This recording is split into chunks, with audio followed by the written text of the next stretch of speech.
रामपुर गांव में रहते थे रघुराम और उनकी पत्नी कांता और उनके दो बेटे विराट और धनुष। वे बड़े अमीर थे। उन्होंने विराट की शादी करने की सोची, लेकिन विराट बहुत पहले से एक बड़े बिजनेसमैन हर्षवर्धन की बेटी रावली से प्यार करता था। हर्षवर्धन भी उनकी शादी के लिए राजी हो गया था। विराट अपनी माँ कांता की आंखों का तारा था, इसीलिए उसने झिझकते हुए रावली के बारे में उसे बताया। कांता बड़ी खुश हुई। जब रघुराम को इसके बारे में पता चलता है तो अच्छा घर-बार देखकर वो भी शादी के लिए तैयार हो गया और वो एक दिन पुजारी गुरुनाथ को अपने छोटे बेटे के लिए रिश्ता देखने के लिए घर बुलाते हैं। रघुराम, कांता, पुजारी गुरुनाथ तीनों हॉल में सोफे पर बैठे हुए हैं और कुछ तस्वीरें देख रहे हैं। तभी देखो पुजारी जी, जो भी लड़की हमारे घर की बहू बने उसे दहेज वहेज लाने की जरूरत नहीं है, लेकिन उसका व्यक्तित्व ऐसा हो कि जब वो हमारे घर में कदम रखे तो घर चमक उठे, बड़ों का सम्मान करे। अगर ऐसी अच्छी दिल वाली लड़की मिले तो बताना और उसकी तस्वीर भी लेकर आना। बाबूजी, आपका दिल सोना है, ऐसी एक लड़की। ऐसे ही जब पुजारी कुछ कहने वाला था तो कांता ने बीच में ही रुककर कहा, क्या बात कर रहे हो? तुम कह रहे हो कि दहेज न मिले तो भी ठीक है, फिर क्या तुम किसी निठल्ले की बेटी को बहू बनाकर लाओगे? इन दिनों सम्मान और शिष्टाचार बरतने वाला कोई नहीं समझे। पैसा और हैसियत ही है तो इज्जत होती है, वरना कोई पानी को भी नहीं पूछता। हाँ, हमें दहेज और गहने क्यों चाहिए कांता? क्या हमने खूब पैसे पहले से ही नहीं कमा रखे? क्या हमारे पास पर्याप्त संपत्ति नहीं? पैसे का क्या है, वो तो हाथ का मैल समझो। आज नहीं तो कल वो तो निकल ही जाएगा, लेकिन दिल में प्यार और सम्मान होना चाहिए। तुम जाकर अपना काम करो, मैं बात कर लूंगा ना। अगर वो पुजारी के सामने अपनी पति की बात नहीं सुनती, पुजारी समझेगा कि कैसी बदतमीज औरत है, इसीलिए वो आगे नहीं बोलती, धीरे से कुछ बड़बड़ाती है और वहाँ से गुस्से में चली जाती है। फिर पुजारी, रघुराम जी, ये तस्वीर देखिए, ये लड़की बड़ी विनम्र है और इसका स्वभाव भी बड़ा अच्छा है। नाम कावेरी है, लेकिन गरीब परिवार से है। इसके माता पिता बचपन में ही मर गए। अपने चाचा गिरीश के पास रहकर बड़ी हुई है।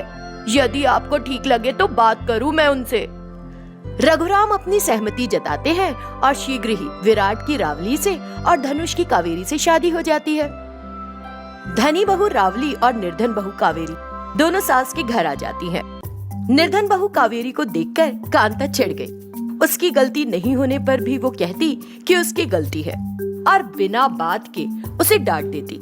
कावेरी किसी तरह अपने आंसुओं को बहने से रोकती और अपना काम हमेशा करती ही रहती। मेरी धनी बहू रावली है इस घर की रानी, और तू जिसकी कोई हैसियत नहीं इस घर की दासी, तुझे कुछ कहना है इसके लिए? सासू माँ, आप जो भी कहती हो सोच समझ कर ही कहती हो। आप जो भी सोचती हो और करती हो सब से राखो पर मेरे। लेकिन उसे अपनी सास की बात से दुख हुआ और वो रोती हुई किचन में चली गई। वो उदास मन से खाना बनाती है। रावली अभी भी बिस्तर पर सो रही है। कॉफी! ये सुनकर कांता अचानक अपने कमरे से बाहर आती है और कावेरी की ओर देखती है जो रसोई में थी और चिल्लाती है, क्यों री, कान के पर्दे फट गए हैं क्या तेरे? मेरी अरबपति और मेरी गुड़िया जैसी बहू के लिए कॉफी बना कर ले जा तुरंत। रघुराम उसकी बात सुन लेता है। ये किस तरह से और कैसी बात कर रही हो तुम? छोटी बहू अपना काम कर रही है ना, बड़ी बहू खुद क्यों नहीं आती? मेरी अमीर बहू को काम के लिए बिस्तर से नीचे पैर नहीं रखने दूंगी, और ये मेरे और बहुओं के बीच की बात है। तुम क्यों टांग अड़ा रहे हो जी? रावली एक धनी बहू है और कावेरी गरीब घर से है। बेचारी बहू कावेरी जो भी काम करती है कांता को कभी पसंद ही नहीं आता। वो हमेशा उसे कुछ न कुछ कहकर फटकारती और ताने मारती। ऐसे ही एक दिन सुबह के 9 बज रहे थे। उस समय आमतौर पर रावली नाश्ता करती है। वो आकर सोफे पर बैठ जाती है। कावेरी हर काम डर डर के और बड़ी फुर्ती से निपटा रही होती है। वो रावली के सामने चाय लाकर रखती है और भी सारी चीजें एक एक करके लाकर रखती है और उसके सामने चुपचाप खड़ी हो जाती है। रावली नाश्ते को देखती है और बिना एक भी चीज को चखे हुए ही उस पे जोर से चिल्लाती है, क्या घटिया नाश्ता बनाया है, बड़ा ज्यादा पक गया है, लोहे की छड़ों की तरह बन गई है तुम्हारी बनाई इडली, रबड़ की तरह खिंच रही है पूड़ी, दिन में 3 बार खाना तुम्हें पता है लेकिन नाश्ता बनाना नहीं आता। कावेरी कुछ नहीं बोलती। वो चुपचाप नाश्ते का सामान उठाकर वापस रसोई में रख देती है, ये कहते हुए कि कावेरी ने जानबूझकर रावली को अच्छा नाश्ता नहीं खिलाया। कांता ने कावेरी को थप्पड़ जड़ दिया। कावेरी रसोई में जाकर रोने लगी और सिंक में बर्तन धोने लगी। उधर सोफे पर धनी बहू रावली ने हाथ में नोटों को पंखे की तरह बनाया और लेट लगाकर अपने चेहरे पर झलने लगी। तभी कांता रसोई में आई और ए सुन इधर, मुझे तेरा चेहरा देखना तक पसंद नहीं। अगर मैं घर में हूँ तो मेरे सामने मत आया कर। तेरे जैसे गरीब घर की लड़की को बहू बनाकर हमारी प्रतिष्ठा पहले ही बर्बाद हो चुकी है, समझ गई? कावेरी को सास की बात का बड़ा दुख हुआ और वो अपने कमरे में चली गई और अपने दिल में सोचने लगी, मेरी सास को मेरा उनके सामने आना पसंद नहीं। वो मेरी वजह से दुखी ना हो तो मुझे उनके सामने आने से बचना होगा। तब से कावेरी सास के लिए सब कुछ करती, लेकिन उसके सामने कभी जाने से बचने लगी। रावली और कांता दूसरी ओर दोनों एक दूसरे से बैठकर खूब गप्पे मारा करती। ऐसे ही दिन बीत रहे थे। एक दिन धनी बहू सोफे पर लेटी थी और सास को टीवी चालू करने को कहा। कांता अपनी धनी बहू को ना नहीं कह सकी और टीवी का स्विच दबाया, लेकिन ये क्या, कनेक्शन ढीला होने के कारण उसे करंट का झटका लग जाता है। कांता करंट के झटके से थर्राने लगती है और चिल्लाती है। उसे इस हालत में देखकर धनी बहू ने अपने फोन से बिजली विभाग को फोन किया। हाय सासू माँ, बिजली विभाग में कोई फोन ही नहीं उठा रहा। अब मैं आपको कैसे बचाऊं, बताइए। वो बस फोन लगाने की कोशिश में रहती है। सास की चीख सुनकर कावेरी तुरंत जाती है और मेन स्विच ऑफ कर देती है। कांता की जान बच जाती है। कावेरी उसके सामने से जाने लगी, लेकिन कांता ने उसका हाथ पकड़ लिया। उसे अपनी गलती का एहसास हुआ और अपनी छोटी बहू के प्रति प्यार उमड़ आया। उसके बाद से वो दोनों बहू को एक समान मानने लगी। सुरेखा हॉल में लैपटॉप पर अपना काम कर रही थी। इसी बीच नौकरानी शारदा वहाँ आई। मैडम, पहले कौन सा काम करूं? 1 मिनट शारदा, उसने उसे रुकने को कहा।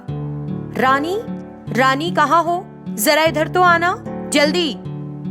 रानी जो ब्रश कर रही थी दौड़ती हुई वहाँ आई। उसके मुंह में झाग देखकर शारदा हंस पड़ी और उसके ऐसे हंसने पर रानी थोड़ी नाराज हो गई। बहुत हंसी आ रही है, जाओ अपना काम खुद करो। तुम जाओ और मेरा हैंडबैग ले आओ। रानी बिना देर किए जल्दी जल्दी गई और सुरेखा का हैंडबैग ले आई। सुरेखा ने उसमें से पैसे निकालकर शारदा को दिए और बोली, शारदा, इस महीने की तनख्वाह के साथ मैं तुम्हें 1 महीने की तनख्वाह और दे रही हूँ। कल से काम पर मत आना। तुम्हें बहुत बुरा लगता है ना? अरे मैडम, वो बात ऐसी है कि एक ही घर में 2-2 नौकरानियों की जरूरत नहीं। अब घर का काम मैं करूँगी। मैं समझ गई मैडम, अब बस भगवान ही आपको बचाए।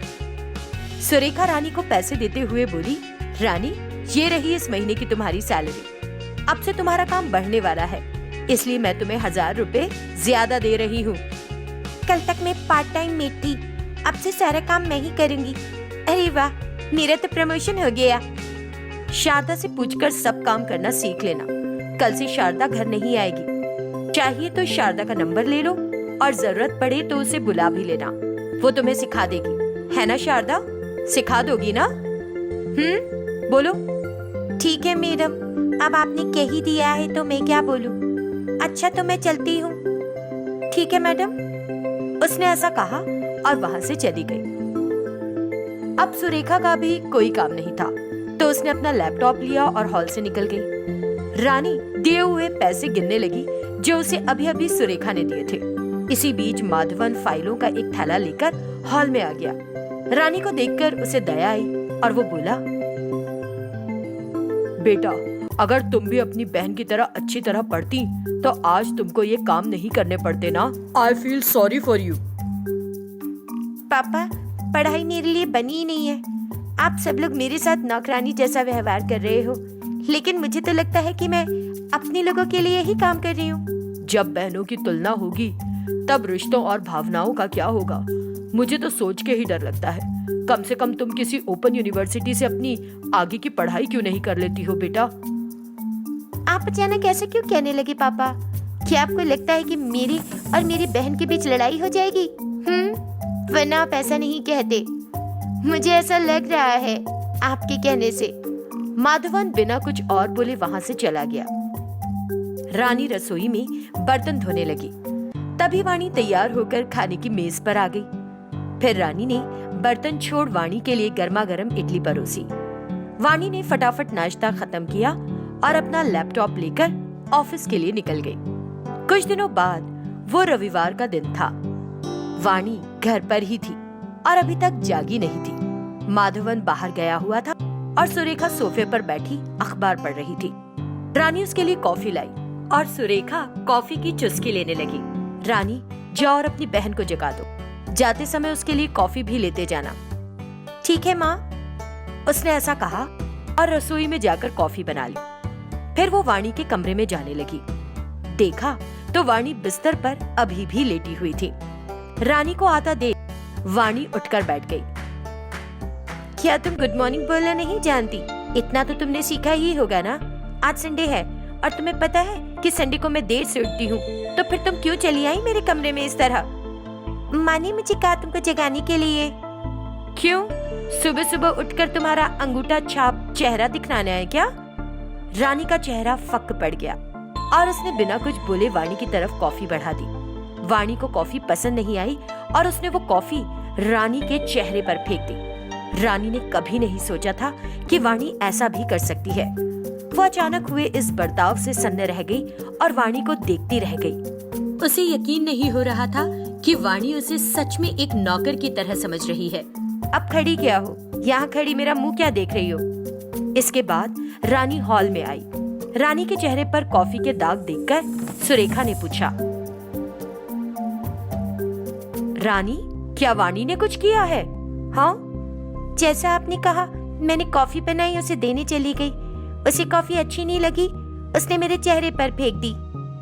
ओह, चलो कोई नहीं, बुरा मत मानो, तुम्हारी बहन ने ही फेंकी है। उसे चिकन बहुत पसंद है, जाकर चिकन ले आओ और दिन के लिए बना लो। रानी ने कहा ठीक है और रसोई में चली गई। उसने अपना चेहरा धोया और चिकन लेने बाहर गई। वापस आकर उसने चिकन करी, चावल और चपाती बना ली।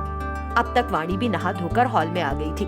वो सोफे पर बैठी हुई अपना वीडियो गेम खेल रही थी। सुरेखा ने रानी को बुलाया तो रानी तुरंत आ गई। एक थाली में चावल और चिकन परोसकर यहाँ ले आओ। वाणी सोफे पर बैठी खेल रही है, मैं ही खाना खिला दूंगी उसे। रानी बिना कुछ बोले रसोई में गई और थाली में खाना लगा लाई। उसके एक हाथ में थाली और दूसरे हाथ में पानी का गिलास था। वो धीरे धीरे दोनों चीजों को संभालती हुई ला रही थी। सुरेखा ने वो थाली उससे ले ली। उसे देखकर वाणी बोली, रानी, मुझे पानी देना जरा। रानी उसको पानी का गिलास दे ही रही थी कि वाणी ने उससे वो गिलास छीन लिया और इतने में पानी का गिलास नीचे गिर गया। ये देखकर, अब मुझे क्या देख रही हो? चलो साफ करो ना इसे। रानी जल्दी से गई और पोछे का एक कपड़ा लाकर पानी पोंछने लगी। फिर सुरेखा वाणी को खाना खिलाने लगी। ये देख रानी थोड़ी उदास हो गई।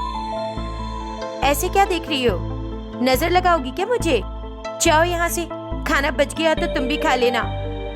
माँ, क्या आप बस वाणी को ही खिलाओगी, मुझे नहीं खिलाओगी? मालिक नौकरानियों का खाना खिलाते हैं क्या? मालिकों के खाने के बाद नौकर खाना खाते हैं। अब तुम इस घर की फुल टाइम मेड हो। जब तुम्हारे सारे काम पूरे हो जाएंगे तो जो बचा होगा खा लेना। माँ, जब वाणी ऐसी बातें करती है तो आप उसे मना क्यों नहीं करती? मुझे लगता है आप सभी ने मुझे सच की नौकरानी समझ लिया। हम कौन होते हैं तुम्हें नौकरानी बनाने वाले? जब शारदा ने काम छोड़ा तो तुमने खुद ही उसका सारा काम अपने हाथ में ले लिया। ये तो तुम्हारा खुद का फैसला है, लेकिन शायद गलती हमारी ही है। चलो अब जाओ और अपने लिए खाना परोस कर ले आओ। रानी गुस्से में रसोई में गई और एक चम्मच को आग में तपाने लगी।